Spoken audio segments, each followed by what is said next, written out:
You're not a pilot anymore, ma'am. You're just here to sign papers. That's what they told her.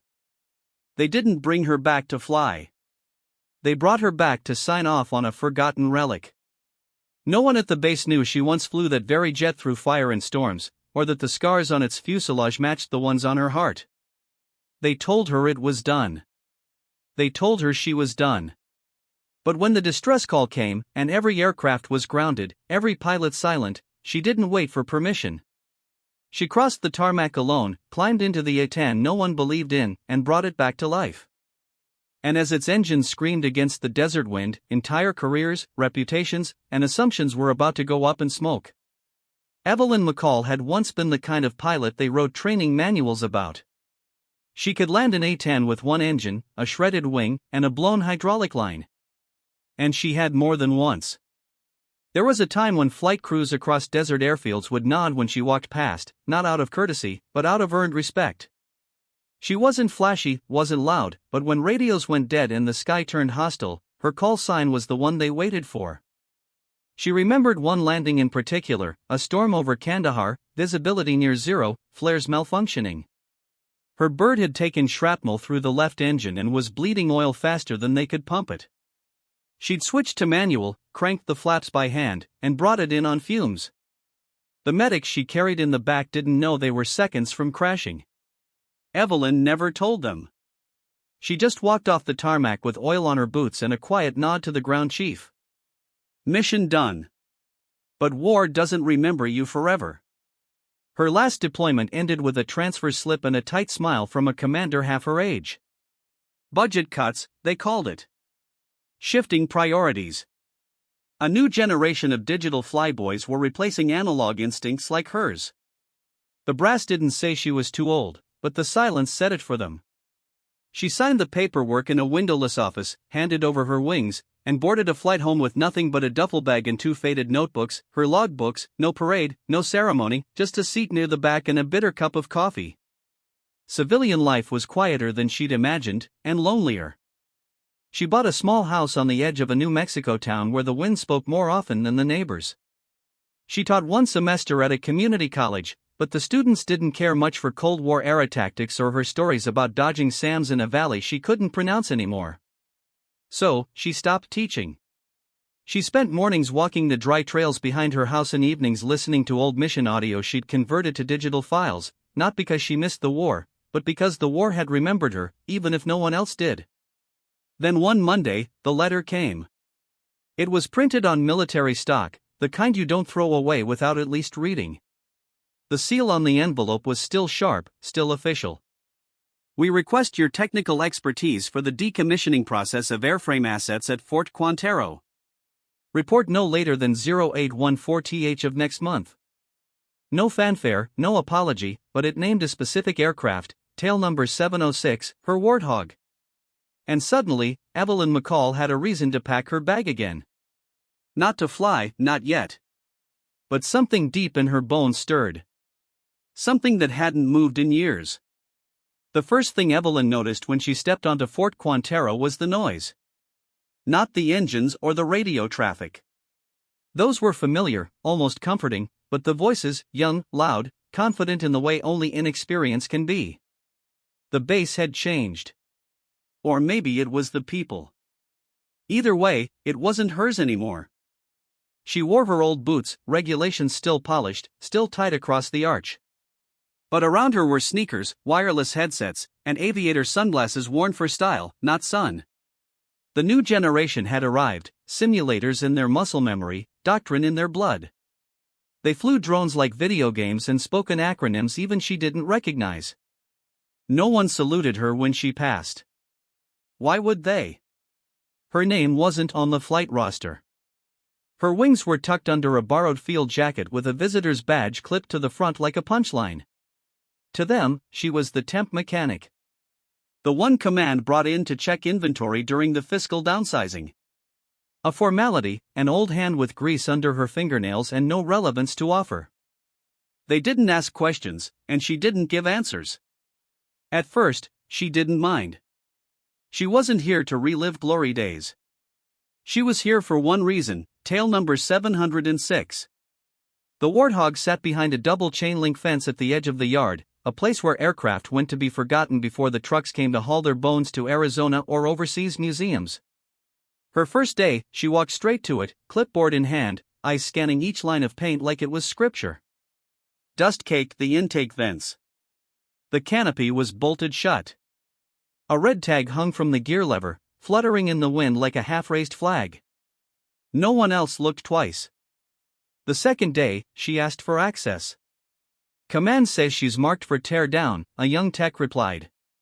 He had perfect teeth and the swagger of someone who had never seen smoke inside a cockpit. "No point going in. Besides, parts are already spoken for." Evelyn nodded.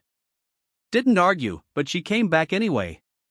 Each morning before roll call, before the first squadron briefing, she made her rounds, slow, methodical, like a priest walking a ruined chapel. She checked the seams around the flaps, tapped the housing under the fuselage with two knuckles, listening for the echoes only she could interpret. They thought she was wasting time. Some joked about Granny Warthog. Others whispered that she might have flown once, a long time ago. None of them bothered to ask, and Evelyn never corrected them because she wasn't there for their respect. She was there to listen, not to them, but to the jet, and it spoke to her. Every chipped panel, every soot-stained vent, every faded decal that had once shimmered under the Afghan sun, it was all still there.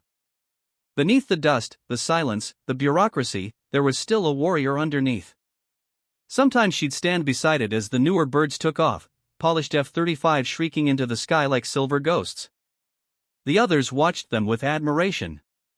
Evelyn watched with detachment. She didn't begrudge the future, but she remembered the past, and that jet, that old Warthog, remembered too. One evening, as she stood with her hand resting on its side, a young lieutenant walked by and called out over his shoulder, "You really think that thing's worth saving?" She didn't even look up. "Depends who's flying," she said. Then she turned back to the jet, and the young man kept walking, unaware that the quiet woman in boots older than his career had once flown through storms that would have broken him. She didn't need a flight suit to prove it. And the Warthog, it was waiting. It started with silence. The kind of silence that made command nervous. One moment, a routine recon patrol was checking in over the mountains near the Colorado border, a test operation part of a joint exercise involving 2 surveillance drones and a 4-man ground team. Nothing dangerous, nothing worth briefing. Then the comms went dead. No warning, no distress code, just a long dragging absence where voices used to be. By protocol, command waited. Storms in the region were common. Equipment failures even more so. When 30 minutes passed, they pinged the backup drone. It returned static. The last known coordinates were rugged terrain, sharp ridgelines, dense pine forest, and deep ravines with only one serviceable road in or out.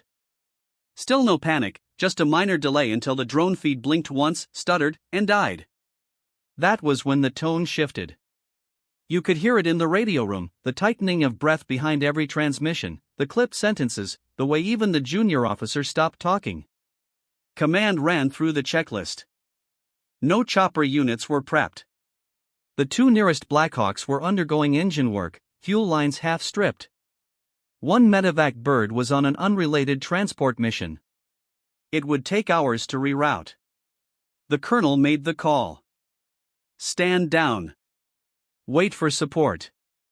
Official, cold, calculated.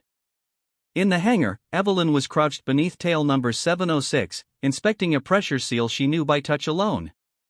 The air buzzed with quiet chatter from a nearby radio, a low-volume stream of bass comms. Then something strange happened. A flicker. One brief pulse on a frequency no one used anymore. A channel once designated for emergency cross-squadron alerts. It had been disabled on most modern gear. But Evelyn had wired it into her handheld set long ago, just in case. Now her earpiece crackled. It wasn't clear. Just a few words. Fragmented. Choked by wind and interference. Oh, hostile. 2 down. No visual. Trapped in static. Repeat. Pinned. No cover. Anyone? Then silence again. She stood slowly, heart pounding, not with panic, but with clarity. She turned to look across the flight line. Not one aircraft moving. Not one pilot gearing up. The tower windows reflected the late sun like mirrors over a sleeping field. No one else had heard it, but Evelyn had. She didn't run. She didn't shout. She just walked calmly, purposefully toward the Warthog. Because something deep inside her, the same instinct that once landed a wounded bird under fire, had already made the decision. Someone was out there, alone, bleeding, and waiting for help that wasn't coming unless she brought it. She didn't ask. She didn't fill out a request form or notify command. No protocol, no briefing. She simply walked. The sun was starting to drop behind the western hills, casting long shadows across the empty tarmac. Most of the flight crews were at chow or still staring at screens, waiting for orders that weren't coming. The base had settled into that strange early evening quiet when the heat had begun to bleed from the concrete. But no one had quite gone home yet. Evelyn stepped out from the side hangar, her boots striking the pavement in a rhythm that was slow, steady, and final. Her field jacket flapped in the wind behind her, revealing the faded flight suit underneath, one she hadn't worn in years, but still fit like memory. No one noticed at first. To them, she was just the older tech lady, probably headed to maintenance or back to her bunk. But then someone in the tower caught her silhouette crossing toward the boneyard fence and leaned forward. Who is that?" came a voice over the internal comms. No one answered, because by then Evelyn had already reached the gate. The lock was simple, a standard pad with rust around the shank. She took a key from her pocket, not issued, not logged, just one she'd kept from years ago. One of those things she was never supposed to take, and no one had ever asked about. It clicked open like it was waiting for her. She approached tail number 706 like a veteran kneeling at a gravestone, calm, certain, without a trace of hesitation. The metal ladder groaned under her weight as she climbed. She didn't look back, didn't check if anyone was watching. None of it mattered.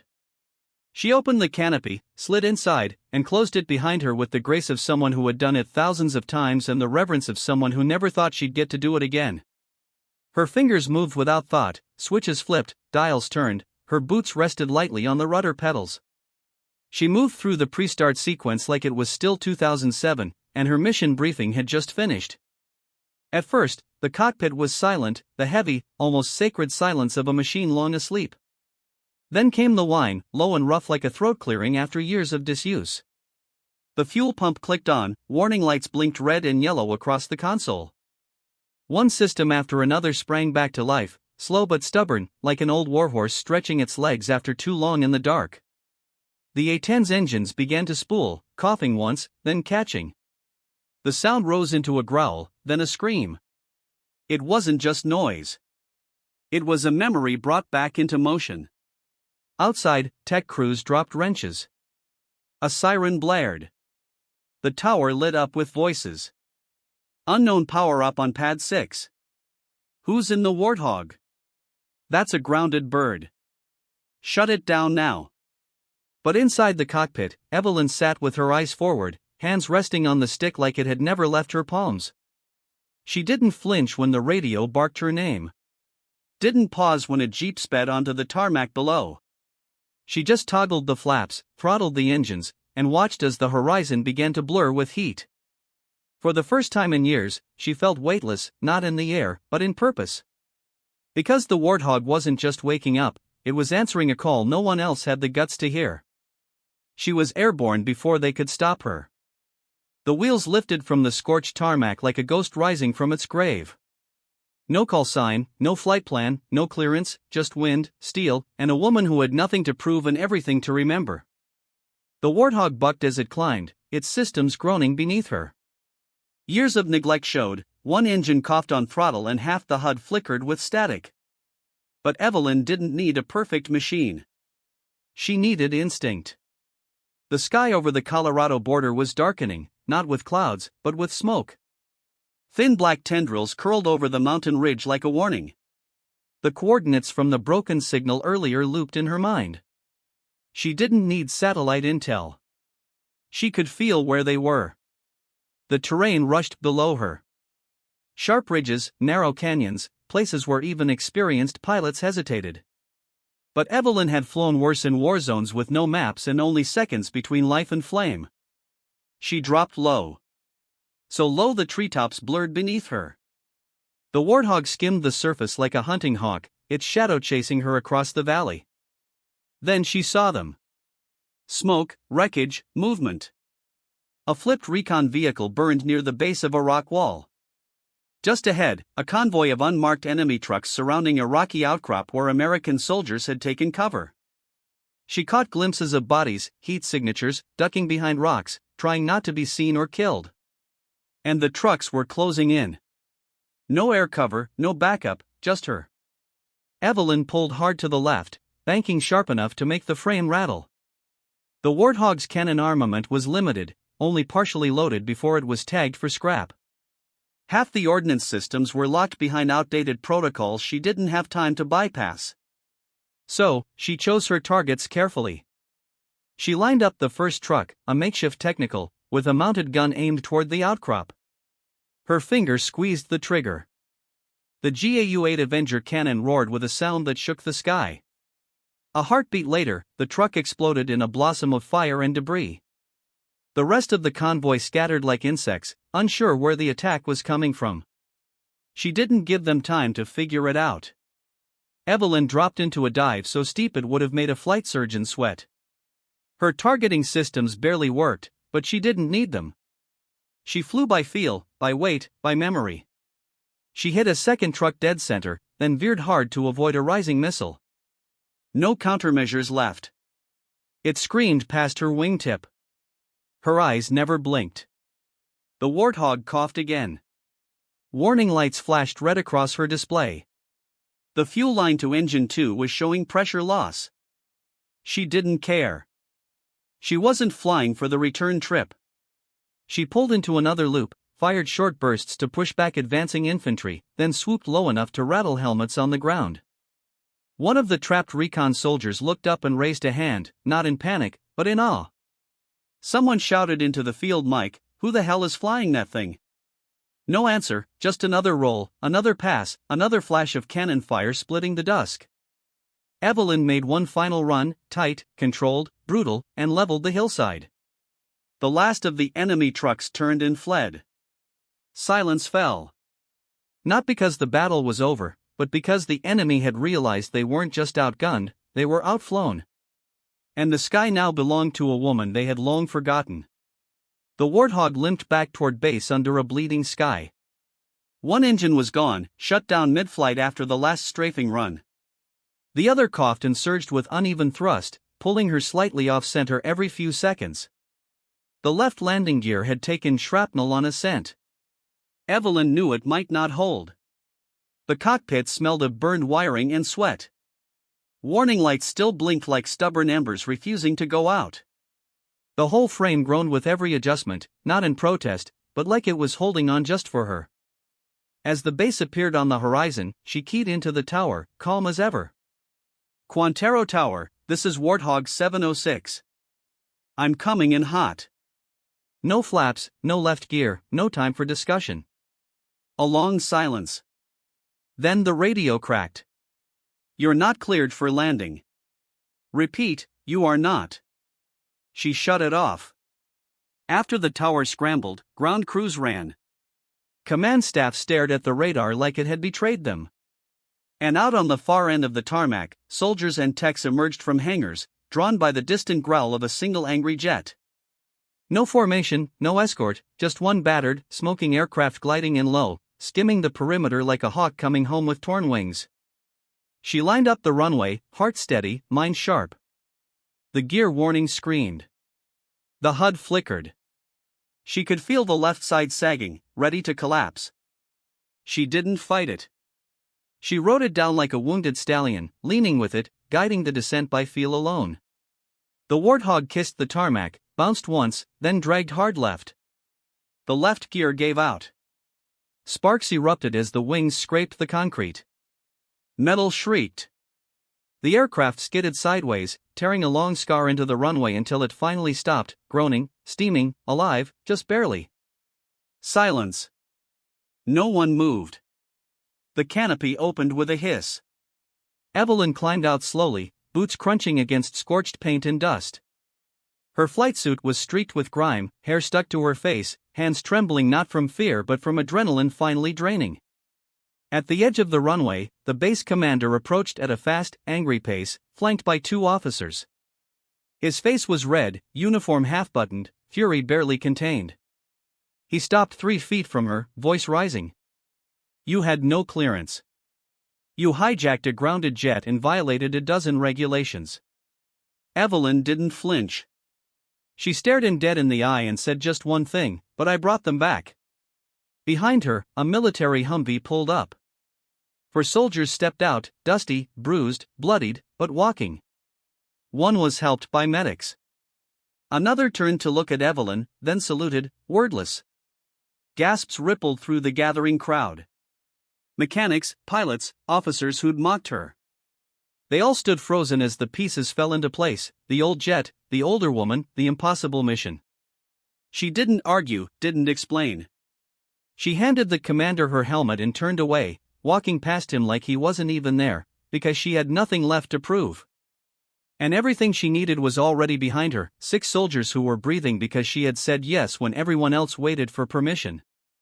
And for the first time in years, Evelyn McCall wasn't a memory. She was a reckoning. No one expected the footage to go viral, but one of the recon soldiers, bleeding and pinned behind shattered rock, had done the unthinkable. He turned on his encrypted helmet cam and streamed the sky.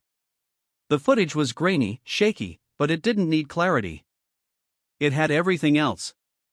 The shriek of the A-10 diving between cliffs, the unmistakable roar of its cannon, the thunder as enemy vehicles exploded one after another, and just barely the silhouette of a lone jet carving circles in the sky like a ghost refusing to vanish. Within hours of returning to base, the soldiers' stream had leaked onto a secure veteran forum. Within another day, it was everywhere. No call sign, no orders, just action. They didn't know her name, not yet. But they were already calling her the ghost of Quintero. At the Pentagon, alarms didn't ring, they whispered. Questions started with a murmur, then escalated. Who authorized the flight?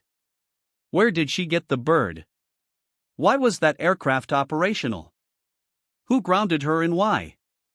What began as confusion quickly turned to quiet outrage, not at Evelyn, at those who had buried her. 4 senior officers, including the base commander, were placed under review by weeks in. 2 were suspended from duty pending investigation. 1 resigned before the hearings began. The 4th claimed ignorance, only to be shown email logs with his signature. Meanwhile, a plain envelope arrived at Evelyn's quarters. Report to Washington 0700, dress uniform. There was no red carpet at the Pentagon, no interviews, no press. But when Evelyn stepped into the hall in full uniform, the one they told her she'd never wear again, something happened that hadn't happened in years. Every officer in the room stood, not because someone told them to, not out of formality. They stood because they knew. Because every single one of them, no matter how many stripes or stars they wore, had seen the footage. They knew what it took to fly through mountains without radar. They knew what it meant to defy protocol when lives were on the line. And most of all, they knew what it felt like to be written off and still answer the call. The Secretary of the Air Force stepped forward. A small case was open inside, a distinguished flying cross polished to perfection. She didn't cry, didn't smile. She just nodded once as it was pinned above her heart, just over the patch they once laughed at in the briefing room. Then she turned to leave. She wasn't there for the honor. She was there because someone finally remembered what she was made of. Back at Fort Quintero, her old Warthog had been towed into the largest hangar. Nobody dared touch it. It sat there, dented, scorched, glorious, with a spray-painted inscription on its fuselage that someone had scrawled in white stencil: retired by command. Resurrected by courage. She never bragged, never corrected those who still called her ma'am without knowing why. But every time a young pilot passed her in the corridor and offered a sharp salute, she returned it, simple and steady. Because some medals come with ribbons, but others come with silent steel. In the sound of a forgotten jet refusing to stay grounded, they thought she'd choose the sky again.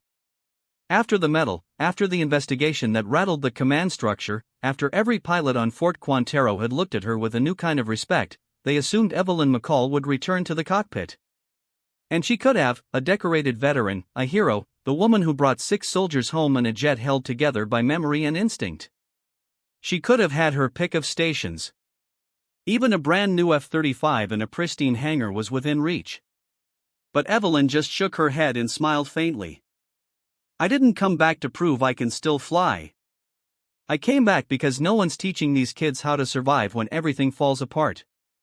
So they gave her a different seat. Tactical simulation instructor. A small, windowless classroom behind one of the older administrative buildings. 4 training simulators lined up in a row. Paint peeling on the walls. Whiteboards stained from years of dry erase markers. But Evelyn didn't need polish. She needed time. She needed silence. She needed a new generation of pilots still smelling of theory and untouched by fire. At first, they called her ma'am with stiff politeness. Some looked at her like a living relic. Others whispered behind her back. She's the one who got grounded, right? She heard it all. But she didn't flinch. She didn't correct them. She didn't need to. She simply walked to the simulator, typed in a mountain terrain map, and said, "This is the canyon I flew through with 1 engine and no radar. You're going in. Whoever makes it out stays." Everyone else reset. On day 1, no one made it out. But slowly, something began to shift. Every time a student panicked, every time a screen glitched, every time someone shouted, "I lost the target" or "I'm out of control," a calm voice would cut through the noise. Her voice, drop altitude. Trust the tilt of the airframe. Don't fight. Guide it. Don't fire yet. They want you to turn your back. Keep your sightline steady. If no one else is answering, be the one who does. Somewhere along the way, they started calling her Echo. At first, it was a joke. Then it became something more. Echo. Because in every moment of silence, she was the voice that answered. Echo. Because when the radar failed and the mission fell apart, she was still there. One evening near the end of a training cycle, a young cadet asked her gently, "Miss McCall, do you ever regret not going back up there?" She paused, then looked at the simulator, the jet on screen frozen mid-dive, and smiled. "I never left the sky. I just changed seats." The hangar was quiet that night. Most of the base had gone to sleep. The air was cool, still humming softly with the distant whine of lights overhead. Outside, the wind moved gently across the tarmac like it too was winding down after a long tour. But inside Hangar 6, beneath a pair of aging overhead fluorescents, stood the Warthog, tail number 706. The scars on her body hadn't been repainted. No one had dared. The cracked panels, the charred streak along the wing, the bent rivets on her undercarriage, they were left untouched. A war memorial in steel, a ghost that refused to fade. And there, standing before her, Evelyn McCall. She wasn't in uniform, just boots, a gray jacket, and her old ball cap, the one she'd worn on missions back when no one had ever questioned if she belonged in the sky. Her hand rested gently on the side of the jet, fingers splayed across the cool metal like she was checking for breath, for memory, for heartbeat. The words were still there, scrawled in thick white stencil across the wing, retired by command. Resurrected by courage. She hadn't written it, but someone had. Someone who understood. Evelyn smiled, not with pride, with something deeper, something softer. She leaned her forehead gently against the fuselage, closed her eyes, and whispered, "You weren't done."